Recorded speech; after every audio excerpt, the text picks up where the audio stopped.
The vanishing of Prometheus, the silence, was the worst part. For 18 hours, the research vessel Prometheus had been nothing more than empty space and unanswered radio calls. Dr. Sarah Chen stood in the observation deck of Lunar Station, her reflection ghost-like against the star-filled viewport, watching the search teams comb through the debris field near Jupiter's fourth moon. They found nothing.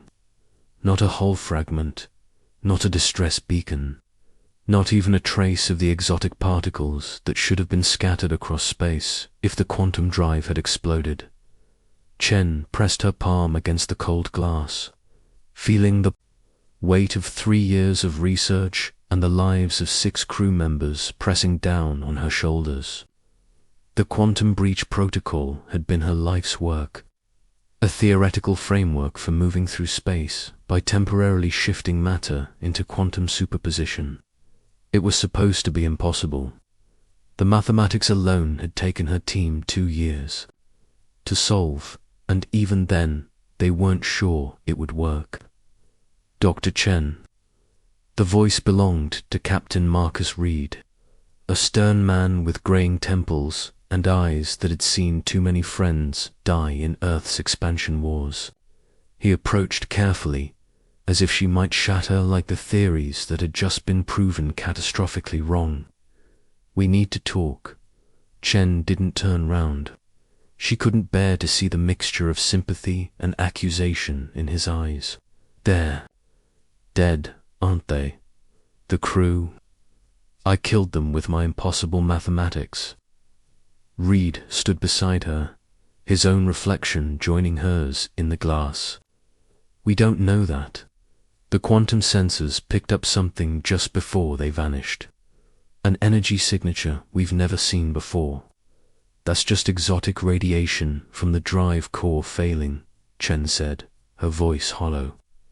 "I pushed too hard, too fast. The theoretical models said it was safe, but theoretical models don't account for human error." Reed pulled out his tablet, displaying a complex waveform that pulsed with eerie regularity. "Does this look like a drive core failure to you?" Chen finally turned, her dark eyes focusing on the data stream. The pattern was impossible.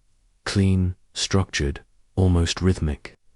Dr. failures were chaotic, random, violent. This looked like a heartbeat. "Where did you get this?" "Deep Space Monitoring Station picked it up about 6 minutes ago. The signal is coming from the Vega system." Reed's expression was grim. "Sarah, that's 43 light-years away. Nothing moves that fast. Nothing." Before Chen could respond, alarms began blaring throughout the station. Emergency lights bathed the corridor in red as automated voices announced a Priority 1 communication from the Galactic Council. Chen's blood turned to ice. The Council only issued Priority 1 alerts for acts of war or threats to galactic security. They rushed to the command center, where Admiral Harrison was already coordinating with Earth's diplomatic corps. The main screen showed the familiar crystalline chambers of the Council's emergency session hall, with representatives from dozens of species gathered in obvious panic. "Admiral Vextar of the Zenthari is requesting immediate communication with Earth's leadership," Harrison announced, his weathered face grave. "He's demanding an explanation for what he calls an unprecedented breach of galactic security." Chen felt the room spin around her. The Zenthari controlled the most advanced technology in known space. Their ships could fold space-time, their weapons could crack planets, and their sensors could detect a whisper across star systems. If they were panicking, something had gone very, very wrong. The Council's terror, the holographic form of Admiral Vextar, materialized in the center of the command room. His elongated skull and 4 arms, marking him as one of the Zenthori's military. Elite, his usually calm demeanor was replaced by something Chen had never seen from any alien species. Fear, humans, Vextar began, his translator rendering his voice in clipped, precise English.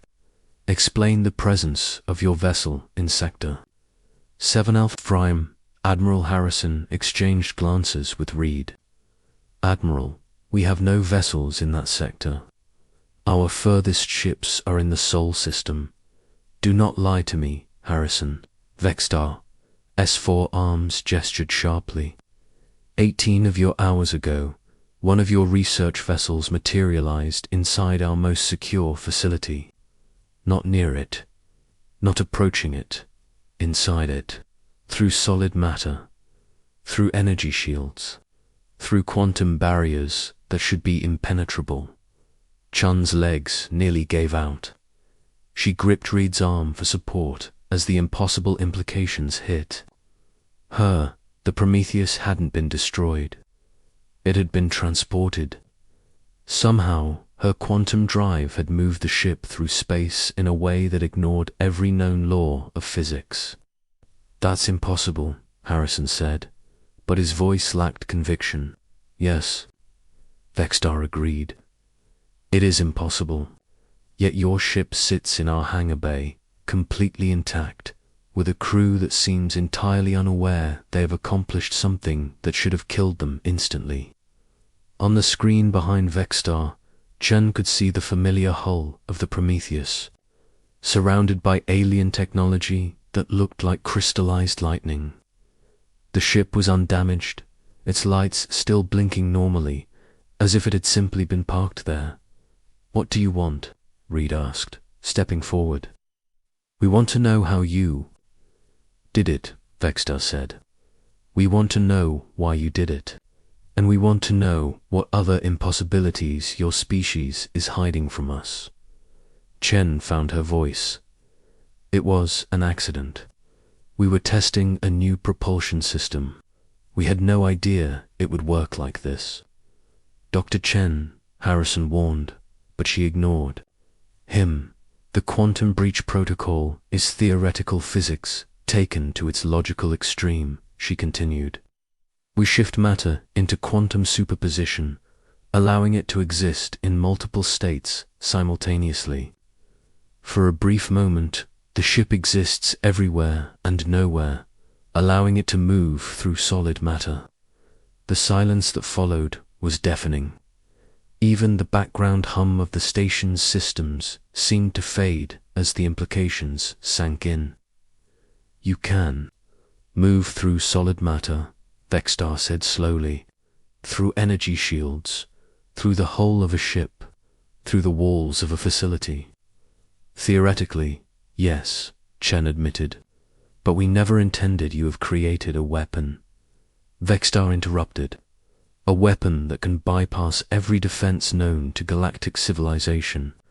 A weapon that makes borders meaningless, makes fortifications useless, makes the very concept of protection obsolete. Reed stepped closer to the hologram. It's not a weapon. It's a propulsion system. Every technology is a weapon, Captain Reed.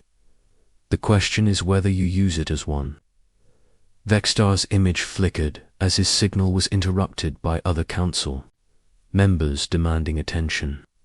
The council will convene in full session within the hour. Earth will explain itself, or Earth will face the consequences. The transmission ended, leaving the command room in stunned silence. The impossible mathematics Jen sat in her lab, surrounded by equations that covered every available surface. The quantum mathematics that had once seemed elegant and theoretical now felt like a loaded weapon in her hands.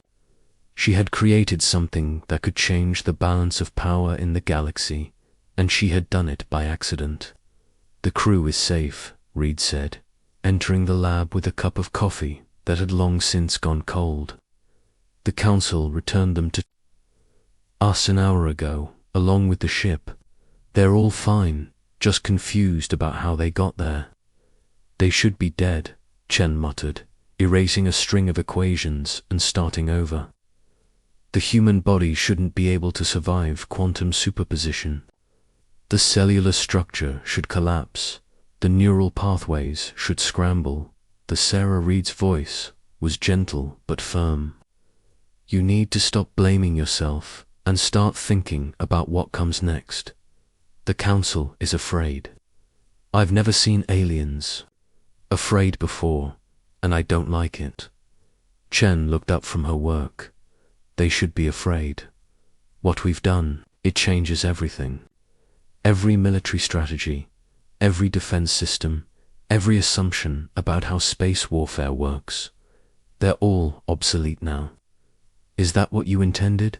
Of course not. Chen slammed her hand on the desk, scattering papers.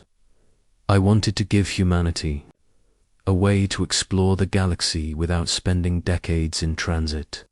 I wanted to unlock the secrets of quantum mechanics and push the boundaries of what's possible. I never wanted to create a weapon. Reed sat down across from her. But you did create one. The question is, what do we do with it? Before Chen could answer, Admiral Harrison's voice echoed through the lab's communication system. All senior staff to the briefing room. We have a transmission from the Galactic Council. They made their way through the station's corridors, past windows showing Earth in all its blue-green glory. It was hard to believe that their small, relatively primitive planet had just shifted the balance of power in the galaxy. The briefing room was packed with Earth's top military and scientific minds. On the main screen, the council chambers were filled with representatives from every major species in known space. The Zenthari, the Ashkari, the Vorthan, the Krytal, and dozens of others. All united in their concern about humanity's new capability. Admiral Vextar stood at the center of the chamber, his 4 arms clasped behind his back. Representatives of Earth, the Galactic Council has reached a decision regarding your breach of secure space and your possession of quantum phase technology. Chen felt her heart pounding in her chest. Asterisk. The technology you have developed represents a fundamental threat to galactic security, Vextar continued. It cannot be allowed to proliferate, and it cannot remain under the control of a species that has demonstrated such reckless disregard for safety protocols. We demand, he said, his voice carrying the weight of the entire council, that you immediately surrender all research data, all prototypes, and all personnel associated with this quantum breach protocol. They will be held in protective custody until the Council can determine how to safely contain this technology. The silence in the briefing room was absolute. Earth's leadership exchanged glances, and Chen could see the calculation in their eyes. They were being asked to give up humanity's greatest scientific achievement, to accept second-class status in the galaxy. Admiral Harrison stood slowly. Admiral Vextar, with respect, we decline your request. The reaction from the Council was immediate and explosive. Representatives began shouting in dozens of languages, their translators struggling to keep up with the chaos. Through it all, Vextar remained calm, his 4 eyes fixed on Harrison. Then you have chosen war, he said simply. No, Harrison replied. We have chosen freedom. The transmission ended, leaving Earth's leaders to contemplate the storm they had just unleashed, the hidden truth later that night. Chen found herself alone in the quantum lab, staring at the equations that had started it all. Reed joined her, carrying 2 cups of coffee that were actually hot this time. Can't sleep either, he asked. I keep thinking about the implications, Chen said, accepting the coffee gratefully. The Council thinks we've created a weapon, but they don't understand what we've really done, which is... Chen turned to face him, her eyes bright with a mixture of excitement and terror.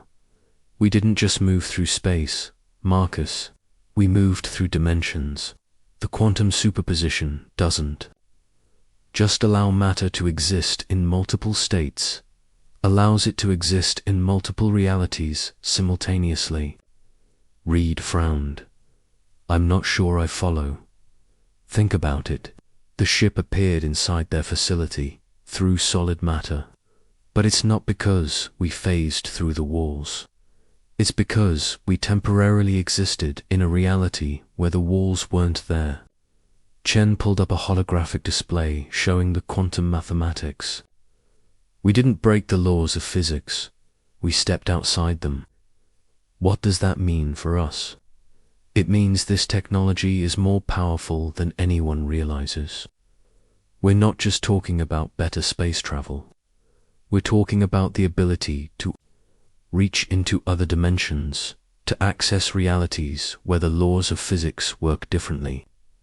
Chun's voice dropped to a whisper. We've opened a door that was never meant to be opened. Reed was quiet for a long moment. Can you close it? I don't. No. And even if I could, I'm not sure I should. This technology could solve every problem humanity faces. Energy shortages, resource depletion, even death itself might be temporary if we could access dimensions where different versions of ourselves exist, or it could destroy us all. Yes, Chen agreed. It could do that too. As if summoned by their conversation, alarms began blaring throughout the station.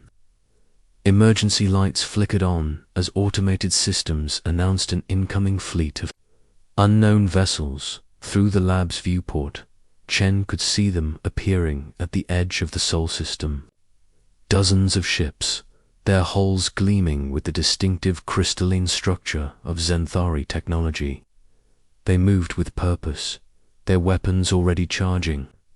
They're not here to negotiate, Reed said grimly.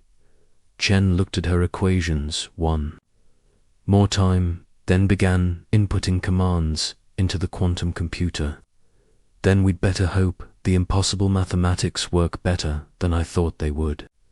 The war for humanity's future was about to begin, and Dr. Sarah Chen was about to discover just how dangerous her breakthrough really was. Asterisk. The quantum war begins. The fleet arrives. The Zenthari war fleet hung in space like a constellation of deadly stars, each ship bristling with weapons that could reduce planets to cosmic dust.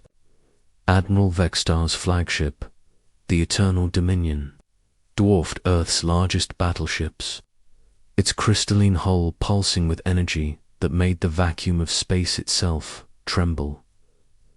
Dr. Sarah Chen stood in the war room beneath Lunar Station, watching the tactical display with growing dread.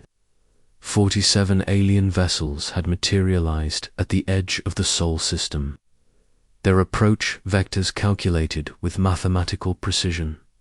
They weren't here for negotiation. Time to weapons range.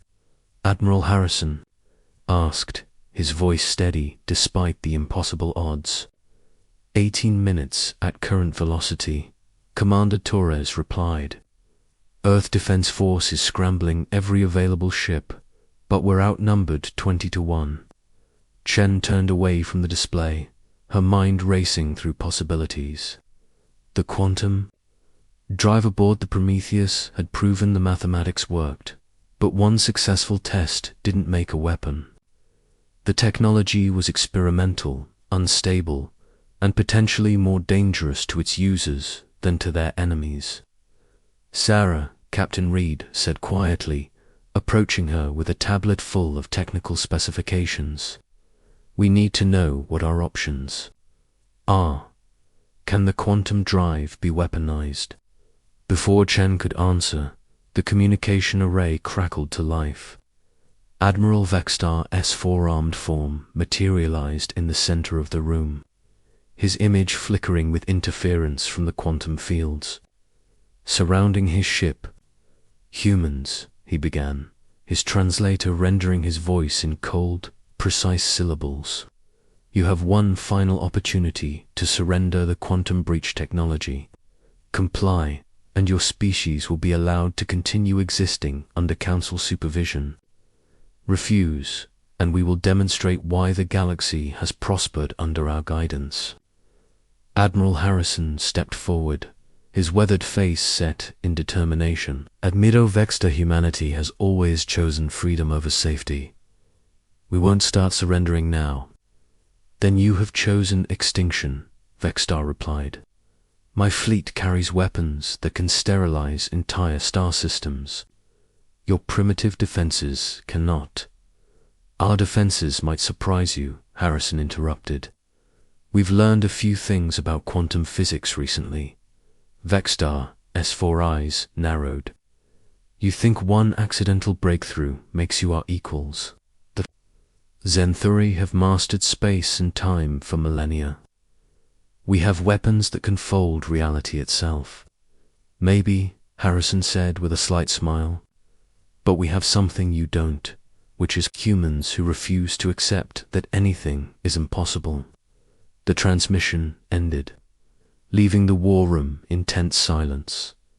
The impossible becomes reality. Chan worked frantically at her quantum computer, her fingers flying across holographic interfaces as she modified the equations that had sent the Prometheus across the galaxy. The mathematics were elegant in their complexity, each variable representing a fundamental force that could be manipulated if one understood the underlying principles. "Talk to me, Sarah," Reed said, positioning himself beside her workstation. "What can this technology actually do?" "The quantum superposition field doesn't just affect matter," Chen explained, her voice tight with concentration. "It affects the space-time around matter. We can make objects exist in multiple states simultaneously, allowing them to phase through solid barriers. Can we phase through their weapons? Theoretically, yes, but it's not that simple." Chen pulled up a three-dimensional model of the quantum field equations. "The energy requirements are enormous. We'd need to channel the entire output of a fusion reactor just to maintain the field for a few minutes." "What about offensive capabilities?" Chen paused, her fingers hovering over the controls. "That's where it gets dangerous. If we reverse the polarity of the quantum field, we could force matter out of superposition while it's occupying the same space as another object." Reed's eyes widened.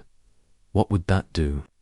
"It would cause a catastrophic matter-to-matter reaction. The energy release would be equivalent to a small star going supernova." Chun's voice dropped to a whisper. "I ran the calculations 3 times. A single quantum breach bomb could destroy everything within a light-year radius, including us. Including us." Before Reed could respond, proximity alarms began wailing throughout the station. The tactical display showed Earth's defense fleet moving into position, their ships looking like toys compared to the approaching Zenthari armada. "EDF, flagship Defiance, reporting ready for engagement," came the voice of Admiral Chen's older brother, David, who commanded Earth's most advanced warship, all squadrons in position and awaiting orders. Chen felt a cold knot form in her stomach. Her brother was about to face weapons that could reshape reality itself, and all he had were conventional plasma cannons and energy shields. "David," she said, activating the communication link, "listen to me carefully. The quantum drive technology can be adapted for defensive purposes. I'm transmitting the technical specifications now. Sarah, what are you doing on a military channel? Saving your life, hopefully. The quantum field can phase your ship out of normal space-time. Their weapons won't be able to target you." There was a pause as David processed the information. "The energy requirements are massive. We'd only have enough power for one jump. Then make it count." The battle for Earth, the Zenthari fleet opened fire with weapons that warped space itself, creating gravitational anomalies that twisted starlight into impossible spirals. Earth's defense ships scattered, their energy shields flaring as they absorbed impacts that should have been impossible to survive. But Admiral David Chen had been listening to his sister's instructions. The Defiance flickered once, twice, then vanished entirely as its quantum drive engaged. For a moment, the ship existed in a state of quantum superposition, occupying multiple realities simultaneously. "Sarah, it's working." David's voice crackled through the communication link. "We're phasing through their weapons fire like it's not even there." Chen watched the tactical display with growing excitement. The Defiance reappeared behind the Zenthari formation, its weapons blazing as it caught the enemy fleet by surprise. Several alien ships exploded in brilliant flashes of light, their crystalline hulls unable to withstand the unexpected assault. "How is this possible?" Vexter's voice boomed through the communication array. "No primitive species should be able to manipulate quantum fields with such precision." "We're not primitive," Harrison replied calmly. "We're human. There's a difference." But Chen could see the problem developing on the tactical display. The Defiance was alone behind enemy lines, surrounded by hostile vessels. Even with the quantum drive, one ship couldn't defeat an entire fleet. "David, you need to get out of there," she said urgently. "Your quantum field is destabilizing. One more jump and the drive will overload." "Negative, Sarah. We're not running from these bastards." "David, please," I said. "Negative." David's voice was firm with resolve. "Earth Defense Force doesn't retreat. We protect our home, no matter the cost." Chen watched helplessly as the Defiance engaged the Zenthari flagship. In single combat, the human ship was fast and maneuverable, but the Eternal Dominion was massive and heavily armed. It was only a matter of time before the superior firepower told. That's when Chen made a decision that would change everything. The quantum gambit. Chun's fingers flew across the quantum computer's interface, inputting calculations that pushed the mathematics to their absolute limits. She wasn't just modifying the quantum drive anymore. She was rewriting the fundamental equations that governed how matter and energy interacted. "Sarah, what are you doing?" Reed demanded, seeing the dangerous energy levels building in the quantum core. "Something impossible," Chen replied, her voice steady despite the magnitude of what she was attempting. "I'm going to phase the entire Earth defense fleets simultaneously. That's suicide. The energy requirements alone would overload every fusion reactor in the system. Not if I use the quantum cascade effect." Chun's fingers never stopped moving as she spoke. "By linking the quantum fields of multiple ships, I can create a resonance wave that amplifies the effect while distributing the energy load." Reed stared at the equations scrolling across the screen. "You're talking about putting dozens of ships into quantum superposition at the same time. If even one field destabilizes, the cascade failure could tear a hole in space-time itself. Then I'd better not make any mistakes." Chen initiated the quantum cascade, and reality itself seemed to hold its breath. Throughout the Sol system, Earth's defense ships began to flicker in and out of existence, their hulls becoming translucent as they entered quantum superposition. The effect on the Zenthari fleet was immediate and devastating. Their weapons, designed to target normal matter, couldn't lock onto targets that existed in multiple dimensions simultaneously. Energy beams passed harmlessly through phased ships, while human weapons fire materialized inside alien hulls with catastrophic effect. "Impossible." Vextar's voice was filled with shock and something that might have been fear. "This violates every known law of physics." "Welcome to human physics," Harrison replied. "We don't believe in impossible. But Chen could see the strain the quantum cascade was putting on the ship's power systems.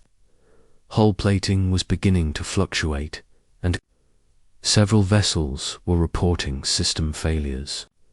The human ships were operating beyond their design specifications, held together by willpower and desperation. "I can't maintain this much longer," Chen said, sweat beading on her forehead as she struggled to keep the quantum field stable. "The cascade is destabilizing. How long do we have?" Reed asked. "Maybe 3 minutes before the whole system collapses." That's when David's voice crackled through the communication link.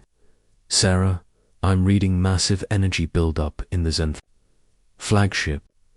They're preparing to fire some kind of planet-killer weapon." Chen's blood ran cold. The Eternal Dominion was powering up a weapon that could crack Earth's crust and boil its oceans. Even with the quantum drive, humanity's home world couldn't survive a direct hit from that kind of firepower. "David, you need to stop that ship." "I'm trying, but their shields are too strong.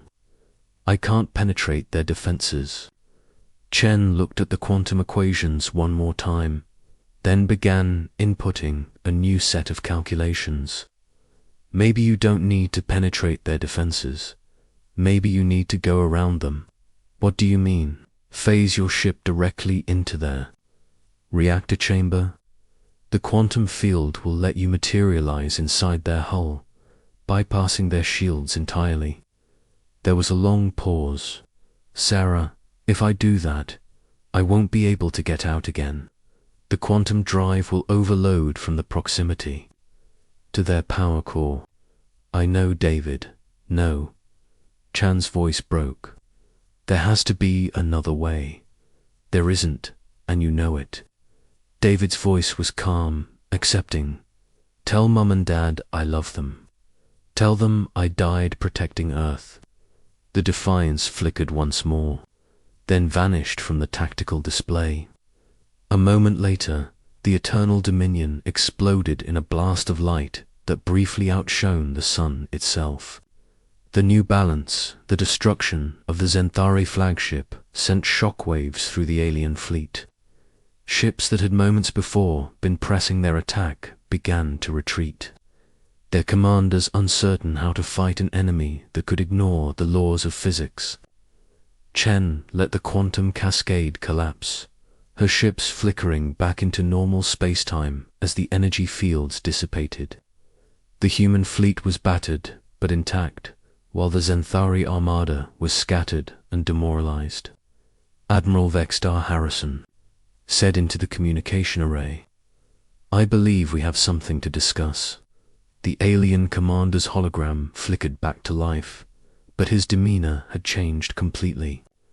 The arrogance was gone, replaced by something that looked almost like respect.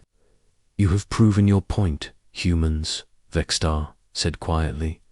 "Your quantum technology is indeed formidable, but you have also proven something else, which is that you are willing to sacrifice everything to protect your freedom."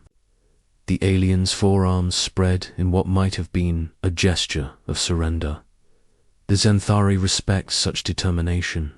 Perhaps it is time for the Council to recognize that humanity has earned its place among the stars." Chen slumped in her chair, exhaustion finally catching up with her. The quantum drive had worked beyond her wildest dreams, but the cost had been higher than she ever imagined. David was gone, along with dozens of other crew members who had died defending Earth. "What happens now?" Reed asked. "Now we rebuild," Harrison replied. "We honored the dead by making sure their sacrifice wasn't in vain, and we prepare for a galaxy that will never be the same."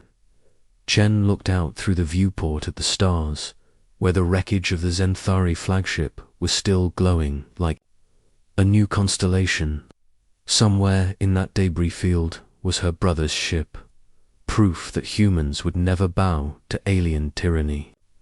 "The quantum drive changes everything," she said quietly. "Borders become meaningless. Defenses become obsolete. The entire balance of power in the galaxy shifts. Are you sorry you invented it? Reed asked. Chen considered the question for a long moment. No. Science is about pushing boundaries, about making the impossible possible. The universe is vast and full of wonders we can't even imagine. This technology will let us reach them. And if other species try to stop us, Chun's expression hardened. Then they'll learn what we learned today. Humanity doesn't ask permission to reach for the stars. We just reach. As the Xanthari fleet retreated toward the outer system, Chen returned to her equations. The quantum drive was just the beginning. If humans could phase through matter, what other impossibilities might they achieve? What other rules might they break? The galaxy would never be the same. Humanity had proven that they were more than just another species struggling to survive in the cosmic dark. They were innovators, dreamers, and warriors who refused to accept limitations. They were human, and that, Chen realized, was the most dangerous thing of all.